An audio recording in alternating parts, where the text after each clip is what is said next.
Terima kasih, Bung Iftitah. Semua tahu bahwa dari Partai Demokrat menugaskan 2 orang untuk menjadi bagian dari tim 8, yaitu Sekretaris Jenderal sendiri, Teguh Rifki Harsha, dan kemudian Bung Iftitah Sulaiman. Mereka bekerja siang dan malam, hampir setahun, maraton, tentu di bawah supervisi Ketua Umum selaku Wakil Ketua Majelis Tinggi Partai, dan puluhan kali bertemu dan bersama-sama dengan Capres Anies Baswedan. Dan kalau saya ikuti, kerja ini tidak mudah. Banyak sekali hambatan dan tantangan. Tetapi belakangan kelihatan progres yang memberikan harapan sebelum kandas dan terhempas 3 hari yang lalu.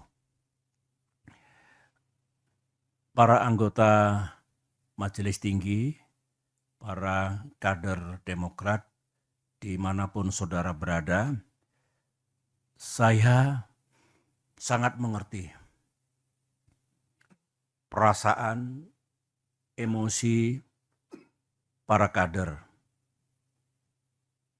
Saya minta, mari kita tenangkan hati kita, pikiran kita. Ini bukan kiamat. Ini bukan akhir dari perjuangan kita. Bukan. Ini harus kita maknai sebagai ujian dan cobaan yang harus kita hadapi dan kemudian kita atasi. Ingat, sesudah kesulitan atau di balik kesulitan ada kemudahan. Fa inna ma'al yusri yusra. Betul, fa inna ma'al yusri yusra. Kita kalau melakukan kilas balik sering menghadapi goncangan dan krisis. Alhamdulillah, kita selalu bisa mengatasinya. Saya yakin ini rencana Tuhan. Dan rencana Tuhan selalu lebih indah dari rencana manusia. Insya Allah kita akan mendapatkan yang lebih baik di masa depan. Di sisi lain, meskipun kita dibeginikan oleh Capres Anies dan mitra koalisi kita, tapi sesungguhnya kita harus bersyukur. Bersyukur kepada Allah Subhanahu wa Ta'ala, bersyukur kepada Tuhan yang Maha Kuasa. Mengapa? Ini alasan saya. Pertama, ya memang kita ditelikung dan ditinggalkan. Seperti ini. Sekarang. Bayangkan kalau ditelikungnya kita ini, ditinggalkannya kita ini 1-2 hari sebelum batas pendaftaran ke KPU. Bayangkan seperti apa. Kita masih ditolong oleh Allah. Kita diselamatkan oleh sejarah. Ini syukur yang pertama. Syukur yang kedua, saya renungkan baik-baik tadi malam dalam kontemplasi saya. Justru kita diselamatkan oleh Tuhan. Oleh Allah. Apa yang saya maksudkan?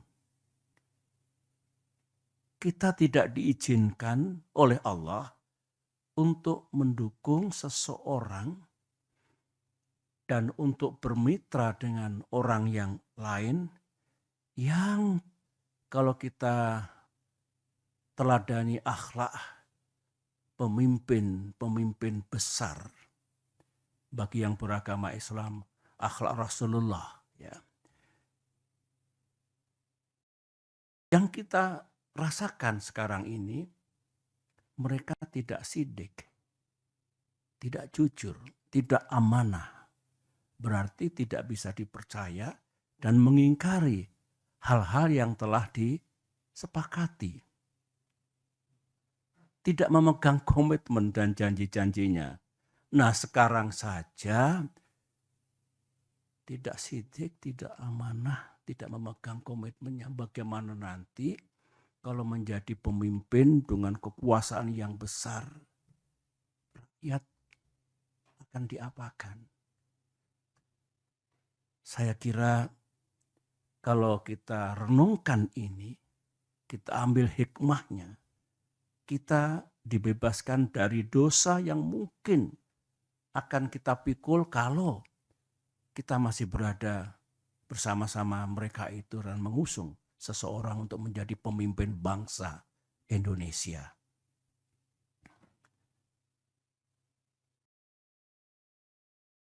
Selain itu, kita ternyata juga tidak diizinkan untuk berkoalisi dengan seseorang yang sejak awal sudah melanggar dan mengingkari kesepakatan. Tertulis dalam kesepakatan koalisi, menjunjung tinggi prinsip kesetaraan, equality, dan kesetaraan. Ulangi, kesetaraan, equality, dan keadilan. Saya ulangi. Bayangkan kalau di masa depan kita punya mitra koalisi yang tidak tunduk, tidak patuh pada kesepakatan yang kita buat bersama. Apalagi kalau mendikte, mengatur yang lain, termasuk capres, memaksakan kehendak, dan tidak menganggap yang lain, saya kira bukan itu koalisi yang hendak kita bangun. Sebagaimana pengalaman pribadi saya bersama-sama dalam koalisi selama 10 tahun yang menjunjung tinggi prinsip dan nilai-nilai yang baik, utamanya kesetaraan dan keadilan. Sekali lagi, kalau kita bersyukur. Karenanya, mari kita hadapi semua ujian dan cobaan ini dengan tegar. Sambil berikhtiar, kita mencari jalan keluarnya. Insya Allah Tuhan akan memberikan kita jalan terbaik ke depan ini. Para anggota Majelis Tinggi dan para kader yang saya cintai, ya sebetulnya kalau jujur ya, saya pun tidak menyangka atas terjadinya kejadian itu 3 hari yang lalu itu. Setelah setahun lamanya kurang lebih, koalisi ini bersama-sama berikhtiar, berjuang untuk bisa menjadi kenyataan dan bisa mengusung capres dan cawapres yang kita harapkan, yang juga diinginkan oleh rakyat. Tiba-tiba terjadilah peristiwa 3 hari yang lalu itu. Kalau saya harus berterus terang, sebetulnya saya tidak naif ya. Saya juga mengerti politik. Saya pernah menjadi capres 2 kali. Saya pernah bersama-sama membangun koalisi dengan mitra. Dan tidak ada yang saya rasakan seperti yang terjadi 3 hari yang lalu itu. Saya mengerti, kita semua mengerti, politik itu memang ya penuh strategi, penuh siasat, penuh taktik, caranya banyak. Tetapi saya tidak menyangka kalau tindakan itu sejauh ini, menurut saya melebihi batas kepatutan, moral dan etika dalam politik. Ya kasar, ya kalau bisa menggunakan istilah bahasa Inggris, it is really ugly. Mudah-mudahan kita tidak melakukan perilaku politik seperti itu. Ada lagi yang bagus dalam sidang majelis ini saya ungkapkan ya. Sebenarnya beberapa teman sudah mengingatkan saya agak lama. Baik dari kalangan kader Demokrat maupun dari luar Demokrat. Begini, Pak SBY Pak SBY benar-benar percaya kepada orang itu atau kepada orang-orang itu. Saya jawab dengan praduga yang baik, prasangka yang baik, saya percaya. Teman itu mengatakan, ya silakan saja dilihat nanti. Yang penting saya sudah mengingatkan. Nah, kalau saya ingat kembali, yang diingatkan teman-teman itu lebih dari satu,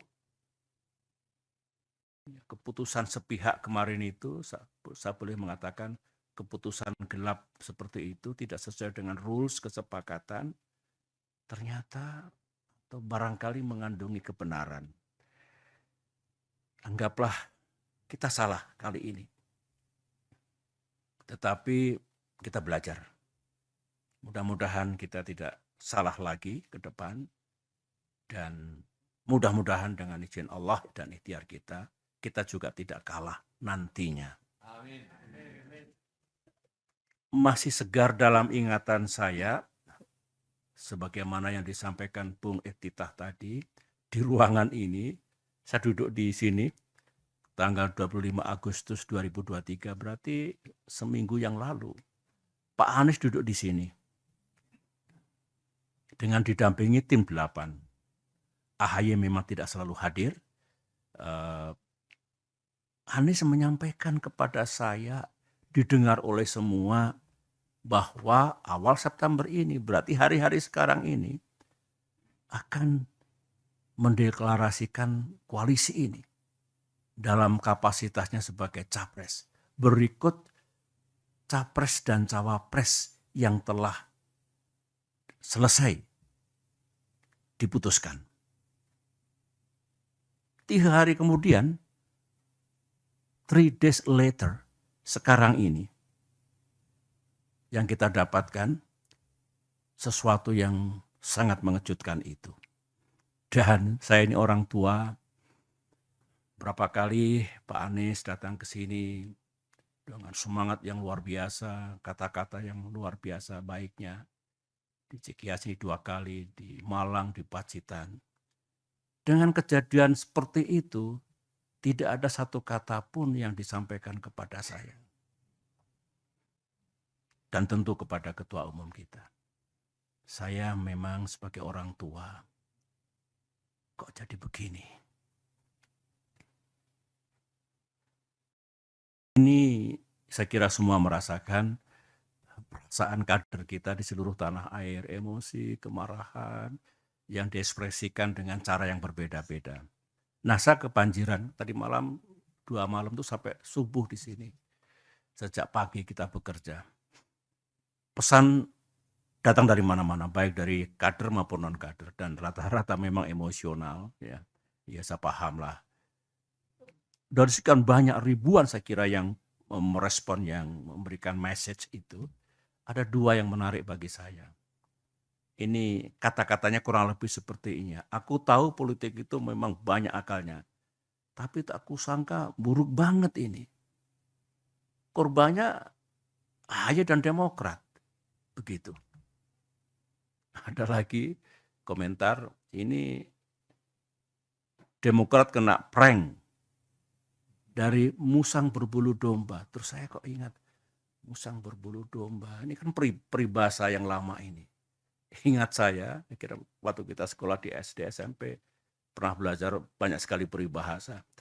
Tapi musang berbulu domba itu di depan bersikap baik, manis, lembut, penuh persahabatan. Tapi di balik itu kalau kita lemah dan lengah, ini lengah ini, kita akan dicaplok dan dimakan sampai habis. Peribahasa, musang bukan orang. Nah, mungkin tafsirnya ya kita ditelikung dan seperti itu ya. Seperti peribahasa ini. Saudara-saudara, saya mengajak pada forum yang penting ini dengan tenang dan dengan menggunakan akal sehat, pikiran yang jernih, mari kita telaah. Mengapa semuanya ini harus terjadi? Dan kita rasakan, kita alami, kita pikul. Mengapa Demokrat dan AHY setelah 2 tahun menghadapi gerakan pengambil alihan partai oleh Kepala Staf Presiden Muldoko harus mengalami yang begini lagi? Otak saya berputar, insting saya berbicara. To understand why. Orang bijak mengatakan selalulah mencari tahu what and why. Supaya how-nya itu menjadi tepat.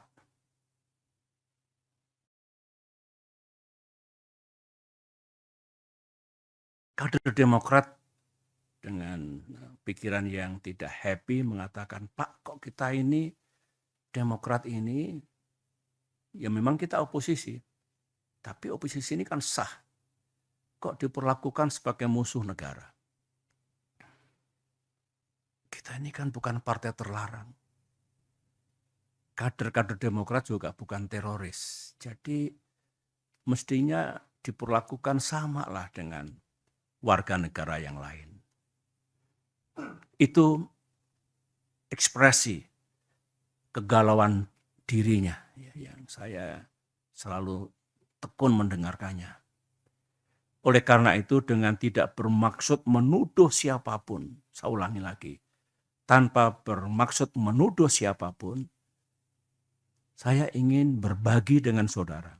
Saya yakin saudara juga mendengar. Sebagian juga datang dari yang ada di ruangan ini maupun yang tidak ada di ruangan ini. Saya sendiri kan juga banyak mendengar dan mengetahui mana sih di era keterbukaan, open society, digital society ini yang serba rahasia. Apa yang terjadi dan tidak terjadi, apa yang dilakukan oleh para elit, petinggi partai atau pejabat tingkat puncak, tingkat atas. Ini kan sebetulnya diketahui oleh publik. Diketahui oleh masyarakat luas.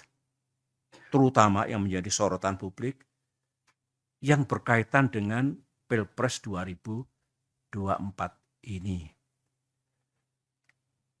Kita ingat semuanya, apa yang pernah kita dengar, yang pernah kita ketahui, untuk mencari benang merah, kira-kira apa ya, tanpa sekali lagi menuduh dan mendiskreditkan siapapun. Karena kita hanya ingin bicara tentang fakta, kebenaran, dan dugaan-dugaan yang mengandungi logika. Satu, kita semua tahu, Bapak Ibu, memang ada keinginan untuk hanya terbentuk 2 pasangan saja, pasangan capres dan cawapres dalam Pilpres 2024 ini. Ada. Jangan ada dusta di antara kita, ada itu. Kita juga tahu ada upaya dan pekerjaan politik untuk membuat koalisi perubahan. Di dalamnya ada Nasdem, ada PKS, ada Demokrat, itu tidak bisa berlayar. Ada. Kita juga tahu, termasuk informasi yang sangat sensitif untuk membuat pasangan Anies AHY yang sudah menjadi rahasia umum, yang sudah matang sebetulnya sebelum terjadi prahara 3 hari yang lalu itu, pasangan itu tidak akan terjadi. Informasi yang saya dengar ini pekerjaan politik tingkat tinggi.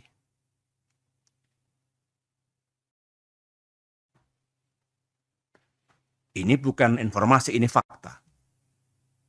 Benar ternyata Anies AHY yang hampir matang untuk diluncurkan dan banyak diketahui oleh masyarakat luas, itu terbukti bisa digagalkan. Melalui apa yang tadi itu yang diceritakan oleh Bung Ititah melalui press release yang telah kita sampaikan.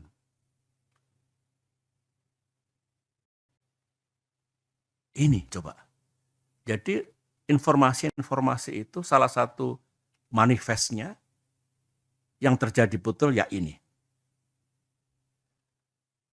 Kita juga tahu seorang menteri sekarang ini, menteri masih aktif dari Kabinet Kerja Pimpinan Presiden Jokowi, secara intensif melakukan lobby, termasuk kepada Partai Demokrat, dengan menawarkan, mengajak membentuk koalisi yang baru.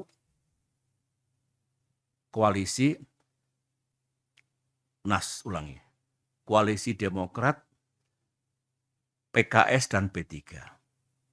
Yang bersangkutan mengatakan, yang disampaikan itu, inisiatif ini, sudah sepengetahuan Pak Lurah. Kata-kata sang menteri.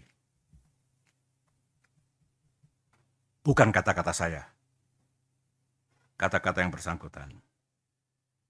Dari semua hal yang kita sudah tahu itu, bahkan sebagian bukan hanya informasi, tapi sudah menjadi kenyataan, jadi fakta, kita mulai tertarik dengan informasi yang lain. Saya mengatakan, saya tertarik secara pribadi dengan informasi yang lain. Katanya, sekali lagi informasi, semua gerakan, manuver, proses politik yang seperti ini penuh dengan hingar-bingar, yang berkaitan dengan koalisi dan pasangan capres dan cawapres, katanya ada mastermind-nya. Saya tidak tahu siapa. Katanya ada dalangnya. Ada persekongkolan untuk mengeksekusinya, untuk menjalankannya. Informasi. Saya masih bisa bicara lebih banyak lagi sebetulnya tentang sesuatu yang menurut saya mengandungi keganjilan, keanehan yang tidak wajar gitu ya. Tapi lebih baik saya berhenti di sini untuk mengupas tentang what's really happening in this country, termasuk informasi tadi. Karena saya yakin pada saatnya nanti, semua yang sekarang menjadi pergunjingan, spekulasi, samar-samar tidak terang, pada saatnya nanti, semuanya akan terang benderang di hadapan rakyat Indonesia. Bapak, Ibu, saudara-saudara, para kader, nah, menarik ajakan beberapa pihak terhadap Partai Demokrat untuk berjuang bersama. Saya kira rakyat mengetahui, ya, misalnya pihak Pak Ganjar, Capres Ganjar Pranowo, itu juga mengajak kalau Partai Demokrat bisa bergabung ke pihak beliau. Ditandai pertemuan Mbak Puan dengan AHY beberapa saat yang lalu. Yang kedua, Pak Prabowo, beliau datang ke Pacitan, menemui saya dan menyampaikan juga ajakannya. Saya harus jujur mengatakan bahwa cara seperti itu adalah cara yang baik. Sah, tidak salah, dan dibenarkan dalam demokrasi, dalam dunia politik. Ajakannya pun saya dengarkan juga tulus dan serius. Dilakukan secara terbuka, publik juga tahu. Ini kan baik untuk transparansi politik dibandingkan manuver bawah tanah yang penuh dengan misteri. Ini enak nih, terbuka, transparan. Memang menyampaikan dengan baik, kita sambut dengan baik Mbak Puan, Ibu Puan, Pak Prabowo. Karenanya respon kita juga positif. Kita menghormati, kita menghargai. Bahkan kami bersetuju untuk menjaga komunikasi. Kalau tujuannya baik untuk kepentingan bangsa, Demokrat wajib meresponnya dengan baik. Tentang nanti kemana kita berada, inilah yang nanti akan kita bicarakan baik-baik. Saya akan sampai di situ nanti. Nah, kembali kepada semua tadi, saya sudah plong karena sudah menyampaikan informasi hal-hal yang saya ketahui dengan sejumlah analisis agar para anggota Majelis Tinggi Partai juga lebih lengkap lagi pengetahuan tentang hal-hal yang berkaitan dengan koalisi dan pasangan Capres-Cawapres dalam Pilpres 2024 mendatang.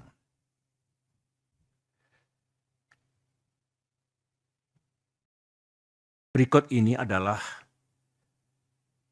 apa yang bakal terjadi di arena publik pasca press release Demokrat tadi malam, last night, dan juga pasca apa yang saya sampaikan sekarang ini dalam sidang Majelis Tinggi Partai. Hampir pasti akan ada percakapan publik yang hangat. Politik begitu, demokrasi begitu. Baik di ruang-ruang publik maupun di wahana media massa. Saya tahu Ketua Umum AHY sudah mengeluarkan instruksi agar para juru bicara Partai Demokrat, anggota tim 8 Koalisi Perubahan, dan kader-kader yang lain untuk siap melibatkan diri dalam percakapan publik itu, dalam talk show, dan lain-lain. Dengan, kata Ketum, berpeganglah pada kebenaran. Berpeganglah pada fakta yang memang terjadi, apalagi tim 8 sangat menguasai, karena berbulan-bulan setiap hari, sebagaimana yang ada dalam press release tadi malam, itu semua fakta dan kebenaran. Saya mendengar tekad Ketua Umum kita, kalau kita sudah bicara sesuai dengan fakta dan kebenaran, ada yang menyangkal dan mengatakan Demokrat salah, seorang AHY siap untuk dikonfrontir dengan siapapun asalkan di depan televisi, secara live didengar oleh publik. Ini menunjukkan kebertanggungjawaban kita. Kita nggak punya buzzers, kita tidak suka hoax, tetapi kalau urusan yang berangkat dari fakta dan kebenaran, kita selalu siap. Sidang majelis yang saya muliakan, masuk sekarang pikiran saya selaku Ketua Majelis Tinggi, selain instruksi yang telah dikeluarkan oleh Ketua Umum, dan di luar apa yang saya sampaikan tadi, saya ingin menyampaikan hal-hal penting sebagai berikut. Menurut pandangan saya saat ini, hari ini, besok atau lusa, belum saatnya kita mengambil keputusan. Kemana Demokrat akan bergabung misalnya, atau capres mana yang kita dukung, contoh yang lain. Saya pikir belum saatnya dalam 1, 2, 3 hari ini.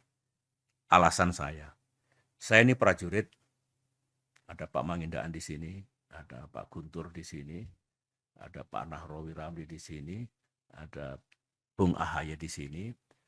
Saya 30 tahun sebagai prajurit itu diajarkan, kalau kamu dalam keadaan yang sangat emosional, under pressure yang sangat berat, jangan gopoh tergesa-gesa mengambil keputusan, karena bisa salah. Tenangkan dulu hati dan pikirannya. Setelah bisa berpikir dengan rasional dan jernih, take your decision, ambil keputusan, ambil apa tindakan yang akan dilaksanakan. Tidak berarti lama, bisa cepat juga, tetapi kuncinya lepaskan dulu emosi itu, bikin semuanya rasional dan tenang, sehingga keputusannya insya Allah tidak salah, keputusannya tepat. Implementasinya, mari tenangkan hati kita. Saya melihat wajah-wajah anggota Majelis Tinggi, cool, tenang. Saya juga makin senang dengan ini semua, sehingga insya Allah dalam waktu yang tidak terlalu lama pun kita sudah bisa mengambil sikap dan pilihan kita. Karena itu banyak pers di luar, mungkin ada lebih dari 20 enggak? Lebih ya? Lebih banyak lagi ya. Ingin dengar apa keputusan dan sikap dan langkah-langkah Demokrat ke depan. Ya tentu kita bisa jelaskan baik-baik apa yang sedang kita lakukan dan apa yang hendak kita lakukan di hari-hari mendatang.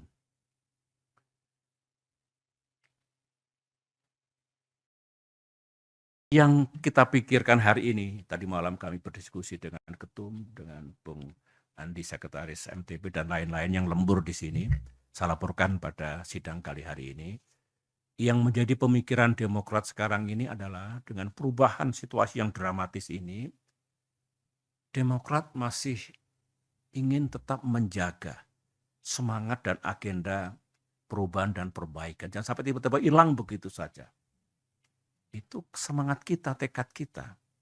Bahwa tidak berarti kalau perubahan perbaikan yang sudah baik dibuang, tidak.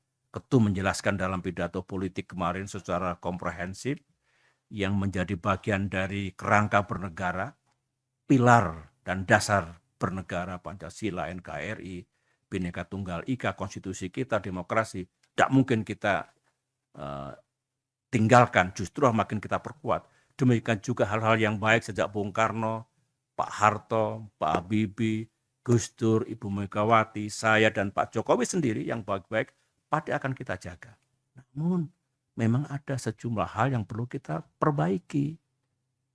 Kita ubah entah kebijakan, ekonomi, keadilan, kesejahteraan rakyat, hubungan luar negeri, apapun yang kira-kira akan menjadi lebih baik di masa depan. Nah, komitmen ini, agenda ini, di tengah goncangan ini, Demokrat tetap ingin menjaganya. Jangan tiba-tiba hilang, jangan tiba-tiba sirna. Begitu. Yang juga kita pikirkan, di malam kita diskusikan, ini rakyat kan banyak yang kecewa. Kita tahu rakyat ada yang pro keberlanjutan, itu hak mereka. Ada juga rakyat yang pro perubahan dan perbaikan. Ini kan kecewa, mereka sudah berharap perubahan jadi, Anies AHY jadi, tiba-tiba sekarang kandas itu. Nah, Demokrat juga harus berempati kepada mereka, menjaga perasaan mereka. Tidak begitu langsung kita tinggalkan begitu saja. Yang intinya, sangat mungkin kita punya rumah baru, punya tempat baru, tetapi melanjutkan yang sudah baik tetap, nah kita bisa berdiskusi perbaikan seperti apa yang mesti kita lakukan dengan mitra koalisi kita yang baru nanti. Semuanya terbuka untuk itu. Jadi saya mohon pengertian, tidak mungkin hari ini besok lusa langsung kita ambil keputusan apa begitu, tapi kita olah dengan seksama. Kita diskusikan secara bersama. Karena begini, Ketum mengatakan, saya tentu sangat mendukung, sikap kita seperti apa nanti. Pilihan koalisi seperti apa, capres siapa yang kita dukung, itu harus kita ajak serta para pimpinan Demokrat daerah, para pimpinan Demokrat cabang. Ini masalah yang sangat fundamental, yang sangat strategis. Tidak mungkin, meskipun kita punya kewenangan penuh majelis tinggi, tapi partai kita ini partai yang menjunjung tinggi rules, etika, bukan one man show political party. Ini budaya kita, harus kita jaga baik-baik. Dengan demikian Ketum sudah merancang kapan nanti mungkin rapat pimpinan apapun namanya, menghadirkan semua. Sebagian besar sudah resah, sebagian besar mau datang ke CGS untuk memberikan empati dan simpati, tapi intinya mereka tentu akan kita ajak bicara. Menutup sambutan pengantar ini, saya punya keyakinan kita akan menemukan tempat dan mitra yang lebih baik. Amin. Dalam perjuangan politik ke depan. Kita berharap dengan izin Allah, kita bisa berada dalam satu koalisi yang visi dan komitmennya pun mengandungi kesamaan dengan kita. Tadi itu, jangan utek-utek, jangan ganggu dasar dan pilar-pilar kehidupan bernegara. Jangan dibuang hal-hal yang sudah baik yang ditinggalkan oleh para pemimpin bangsa sejak Bung Karno hingga yang terakhir, dalam arti yang terkini gitu. Namun juga bersetuju dan bisa menemukan hal-hal apa yang perlu dilakukan perbaikan ke depan. Saya kira dengan dua pendekatan itu, insya Allah kita punya jalan untuk membangun atau berada dalam koalisi yang lebih bagus. Dan saya yakin, insya Allah lah ya, mitra koalisi kita yang akan datang itu juga tidak akan begitu saja meninggalkan moral, etika, dan integritas dalam berpolitik. Politik itu memang seolah-olah hutan rimba, apa saja boleh. Meskipun saya tidak atau kurang setuju, karena seperti apapun tetap ada ruang untuk etika, untuk moral, untuk tata krama. Semoga harapan kita, mimpi kita ini dikabulkan oleh Tuhan yang Maha Kuasa, dan pada saatnya kita akan menemukan jalan yang lebih baik, tempat yang lebih baik, sehingga Demokrat sukses, tapi bangsa dan negara kita juga sukses ke depan ini. Demikian sambutan pengantar saya, dan karena sudah agak lama saya bicara, kita break dulu. Nanti kita masuk lagi, kita lanjutkan dengan diskusi dan pembahasan. Terima kasih. Assalamualaikum warahmatullahi wabarakatuh.